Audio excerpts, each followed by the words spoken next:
The average American puts away 60 pounds of sugar a year. That is more than a pound a week. Yeah, that's That's crazy, isn't incredible. it? It's crazy.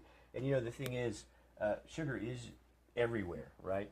Um, and one of the problems is it's found that about 75% of all the packaged food we buy at the store, but the food companies go a long way in hiding it because there's actually 60 plus names for sugar they use on labels to help hide the sugar from you, if you will. Yeah. So for example, barbecue sauce, very common to see added sugar. And if you look at the ingredient list, as you know, that when we see the first thing that's listed on the ingredient is the most common thing in the package: high fructose corn syrup, right? Yeah. But if you go down the list, what's interesting, when you get down, 6 or 8 more ingredients in, you see molasses, and then a few more down, you see corn syrup, and a few more down, you see sugar. So what's happening here, that they've hidden sugar in, wait, what are you doing there? Oh, I did some fast math, and 60 pounds a year equates to 17 Holy cow. teaspoons a day. Every day. Yeah, this is the added sugar. This is Wow. not the naturally occurring sugars that we, Right, have in right, like right. fruit and, Yeah, whatever other sure. foods. This is extra. Yeah. Could you imagine that every morning before your kid goes out to school, you say, here, and you dump that on their cereal? Yeah, take or care of something? this for the day. Right. That's crazy. That's crazy. Well, anyway, what I was saying is that thanks for doing that, because Yeah. that's really Yeah, eye-opening. you're welcome. That's really eye-opening. So, but the point is here, they've hidden sugar, all over the place. Yeah. And So they've used like 4 different words for sugar, sugar right. on this label. And 2 tablespoons, by the way, which is 1 serving, has 17 grams of sugar, which is like most of what you need for the day. It's crazy. Another question that comes up sometimes: does it matter where the sugar comes from? Right? Is Yeah. there a difference between the sugar, say, in a piece of fruit, and the sugar, say, in fruit juice? Right? So let's talk about an apple. Apple a day keeps the doctor away, right? So a small apple has about 100 calories in it, and it's mostly from sugar, from fructose. That's about 25 grams. There's 4 calories per gram of carbohydrate, which sugar is a carbohydrate. But where's that sugar at? Well, it's in the apple, right? So when we eat that apple, our bodies actually burn calories. We do physical work to digest that apple. The soluble fiber in the apple absorbs water, so it slows the progression through our digestive tract. That sugar is slowly absorbed into our bloodstream, so we don't have these big insulin spikes, right? The soluble fiber downstream feeds healthy gut microbiome. There's vitamin, minerals, all is good. Absolutely nothing wrong. We change that package of how the sugar is delivered. So we take that apple, we squeeze out the exact same 25 grams of sugar, exactly 100 calories, and now we put it in a bottle like this. And if we took this bottle to the chemistry lab and analyze it, it's the same sugar, it's the same calories, but now it's not in the apple, right? Right. And not only that, when we drink something like apple juice, we're typically not drinking just 1 apple's worth of juice. There might be 3 or 4, and the food companies add sugar to that on top of it, right? Right. We want to make it really sweet Exactly, so everybody loves exactly. it. And so when we drink this sugar is absorbed right out of the upper part of our digestive tract. Our sugar levels spike through the roof. We have all this insulin we have to make, and guess what? Next thing you know, we're at risk for things like diabetes, which is crazy. And so, the other scary thing is that about almost 50% of this 17 teaspoons of sugar, which still blows my mind, Yeah. is found in sugar-sweetened beverages, right? So, Coca-Cola, 65 grams of added sugar just in this one serving, 20 ounces. It's really insane. And nowadays, this is something small, Right, even though we, right. just No, bought exactly. this. But it's in sports drinks, it's in energy drinks, on and on and on. The list goes on. It's really crazy. So you and I know that we probably wouldn't get a heavily extra sweetened Right. or added sugar beverage, no matter what it is, right? Right. But this one, so there's plenty of diet Sure. or zero sugar Yeah. beverages on the market, and just like this one says zero, 0 calories. zero calories, sugar. zero sugar. So, but there is artificial Right, sweeteners in here. Right. So what's so bad about that? Well, so artificial sweeteners come in many forms. There's many different kinds. We've got things like the little blue packs and the yellow packs, and there's little pink packs. Yeah. You might think that artificial sweeteners, because this has 0 calories, that would help you lose weight and help prevent diabetes. But in fact, there's some evidence it might be the opposite effect.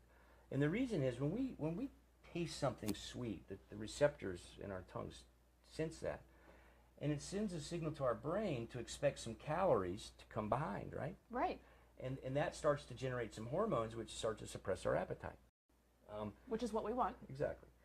When we taste something that's sweet, but there's no calories behind, our brains get confused, and we stop making some of these hormones to suppress our appetite. So our appetites actually go up, and we can gain weight and make diabetes worse. It's very counterintuitive. Probably more scary than that, though, is the link. There is increasing evidence behind associating these artificial sweeteners with cancer. That's a big concern. Now, most of that research is done in animals, but there is some research even in humans. So another reason why you really, I think Michael Pollan, the food writer, said, if you're looking at ingredients and there's more than 5 ingredients you can't pronounce or you don't know what they are, you probably should put it back. And so you look on here, caramel color, aspartame, phosphoric acid, potassium, benzoate. I don't know what any of that stuff is, right? So that's another pretty good rule of thumb. Right. So it's not a hall pass. It's not, exactly. In just fact, because it's it doesn't. another reason to put it back. Yeah. Okay. All right. Well, I have a treat. I actually have a sweet-ish treat for you today. I am going to make. So I have a cookie for us, right? All right. And who everybody, doesn't love cookies? right? Everybody equates cookies with, first of all, treats, and treats sweetness, right? So I do have a sweet treat for us, but it is not made from added sugars or any of this imitation stuff. Can we get to it? Yeah. Before we get to it, I just want to say one more thing. So one thing that's important now, you might just ask yourself, so why does this even matter? What's wrong? Like, what's wrong? This is just energy. Right. What's wrong with just taking sugar? What's wrong with having sugar added to our diets? Well, there is clear, most of us are pretty aware that increased sugar intake is associated with increased risk for diabetes and poor control of diabetes. But there's also evidence that links increased sugar intake to things like heart disease and obesity and even cancer. So there's a lot of reasons to limit the amount of added sugars to your diet. And so I can't wait to see what secret ingredient you use to make a cookie that doesn't have all this added sugar. All right, well, then let's get cooking. All right.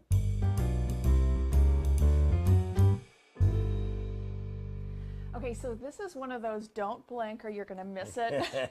And this is a sub recipe inside of our cookie recipe. And the only reason I'm showing you how to make this is because I don't have any right now in the fridge. It's date paste. Oh, great. So real simple, 2 ingredients. Yeah. We are just taking to a blender, and this is a high-speed blender. Right. So you don't always need to soak these dates, but I just did so we're not blending forever. I can help you here. Hold on, Yeah, yes. thanks. Now, even if your container of dates Says fitted. give it a little squeeze, because the last thing that you want is date pits in your blender. Now, when you're done with this, can you freeze it? Can you put it in the refrigerator? How long will it last? How long will it last? Excellent question, and I know this because I did a foul. I made a whole bunch of date paste and I put it in a sealed container and put it in the refrigerator. Right. About 3 days later, I had furry date paste. Oh. Nobody wants furry date paste. No, because that there's does no not sound very good to me. No, it was me out. very off-putting. So I've learned that if you make date paste, put enough for the 2 or 3 days in the refrigerator, sealed container, Right. and then you can put the rest in the freezer. I'll tell you what, you take it out of the freezer and it thaws really quickly. Wow. Yeah. Yeah, I So- can imagine you could even put it like in a little ice cube tray or something like that. do that. And then, Yeah. one serving is a cube, if you will. Yeah, it's Well, I'm gonna have very to check that out. very easy to use this stuff. Okay, so put your dates in the blender. Yep. And then start it really slow. And then you just add a little bit of water, get things moving. And we're gonna let this thing go. Honestly, it makes me want to dip a spoon in there. Yeah. It almost looks like a date ice cream or something, It's been known to happen. Yeah. Well, I can see why. You can see how nice and thick this Oh, wow. is. Okay, so we're gonna clean up all this business and then get back to cookie making, okay? Okay. Sounds good.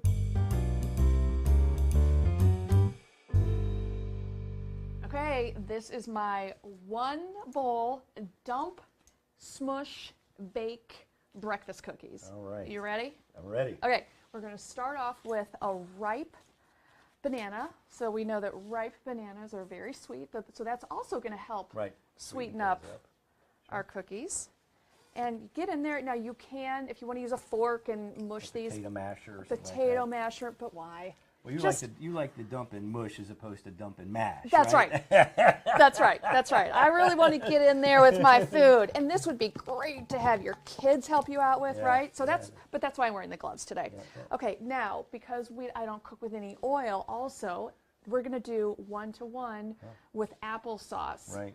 So if the recipe called for oil, say you're making a pancake or something like that, you can use applesauce is a substitute, if you will? Most of the time. I mean, most of the time. Not all the time, because I've run into some, but we'll get into a baking show and we'll kind of get through all that. But so I'm using applesauce instead of oil today. Gotcha. All right, so then, Matt, get all that going. So now we are going to add in, this is, Cinnamon? Yes, cinnamon. I can smell it. That's how I knew. Cinnamon, salt, and baking soda. Baking powder. Baking powder, excuse me.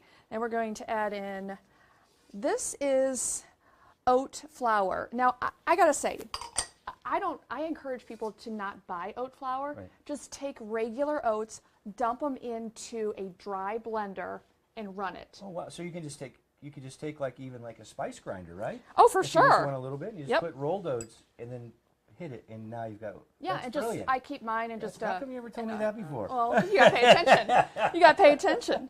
Now this is ground flax, and this is, of course, going to add more fiber, more omegas, and also create a binder as well. This will help bind our cookies together. Can't you use? Isn't flaxseed one of the things you can do as an egg substitute too? You can if you combine water and flax meal. Oh, wow. Let it sit for a few minutes. That becomes like really kind of gooey, like an egg. Yeah. It's a great binder. Amazing. This is our 1/2 cup of date paste. So there's that sweetener. There's that whole food sweetener, like we like to say. Okay, so we're mixing all this together. It's going to become like a dough, right? Get in there, mix it up. Now, if you want to please. Sure. Yeah. I mean, the other nice thing, because there's no raw egg in there, if you wanted to get a spoon in there and have a bite right now, you're not going to get salmonella, right? If there was ever a positive to not adding egg to this, so you can dig in while you're baking. Yeah, there you go. Well, so plus, have you seen the price of eggs here lately? Oh yeah. My gosh. Yeah, no thanks, no thanks. Now, these are whole oats. And this is 2 cups of whole rolled or old-fashioned oats.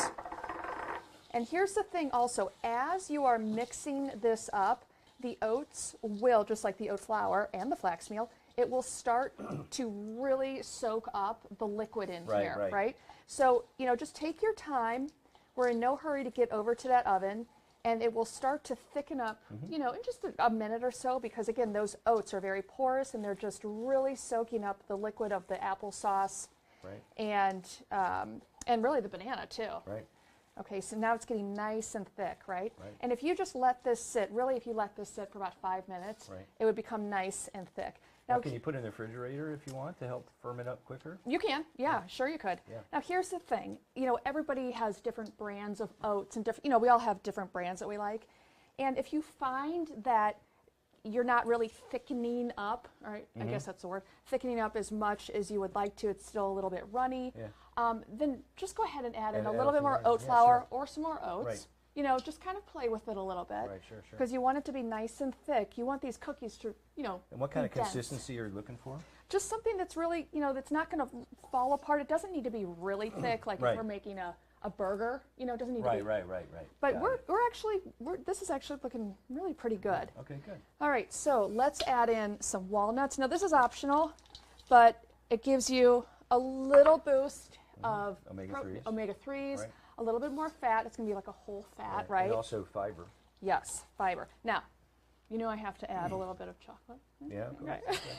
But you've got some dairy-free chocolate. Yes, there, right? I have dairy-free chocolate, and we have a link to the brand that I really like has very low amounts of sugar in it. Right. Remember, it's And more like dark chocolate. it is. too, It is which- dark chocolate. Right. Yeah. So that's got, that's got a lot of polyflavones and, Tell me all the good stuff about it. Tell me all the good No, stuff.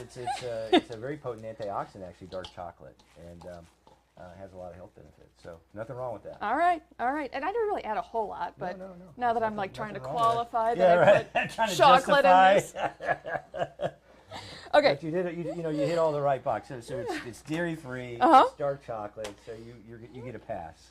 Thank you. Thank you. All right. If you wouldn't mind grabbing our cookie sheet. Sure. Thank you. There you go. Now, this is really the perfect consistency. I love how this has turned out. You want to grab, if you don't mind getting dirty with me, you want to grab a spoon. I'm going to use my hands. Now just grab a pretty generous spoonful. Just dollop it on there Dollop it up. like that. Or you can make them pretty like that, or you can just. How you do it? Wait, one more time. You sound like your cat. You hang around your cat too long. It does sound like her. I know. I've heard her on Zoom podcasts. Yes. Zoom meetings. I kind of like I have made them nice and neat like you, but but I like this because it's a little bit more texture. Yeah. But whatever. What does I it mean, say about our personalities? Right? well, I think you're right. I think it All really is. organized and, Yeah. nice Just and neat. get You're that just like- on there. You're just like, what was the sound again? Channeling my cat. Yeah, that's right. I'm gonna move this one up here, and I'm gonna. All right, Okay. I'll give you the pleasure of doing the last one. Okay, where are we gonna put it? Because I feel Oh, like yeah, we've we can put it right there. we're really good at this. Yeah. Hold on. Here's a chocolate chip. Let's put that on there too. All right, there we go. All right. We got Okay. it. So you can All have right. lots of fun while we're doing this. All right. So the oven is preheated at 350. We're Right. going to bake these for about 12 to 15 minutes. You just want to make sure, look at them when they're getting just a little brown. Right. So we can pull them out, and then they'll be nice and soft. And they will, don't worry about it, we'll kind of get to that when we pull these out. But they may be a little soft, but as they cool down, they will firm firm up, up. yeah. Yeah. So Can't let's wait get to these. try 'em. I know. Yeah, Let's yeah. get them in the oven.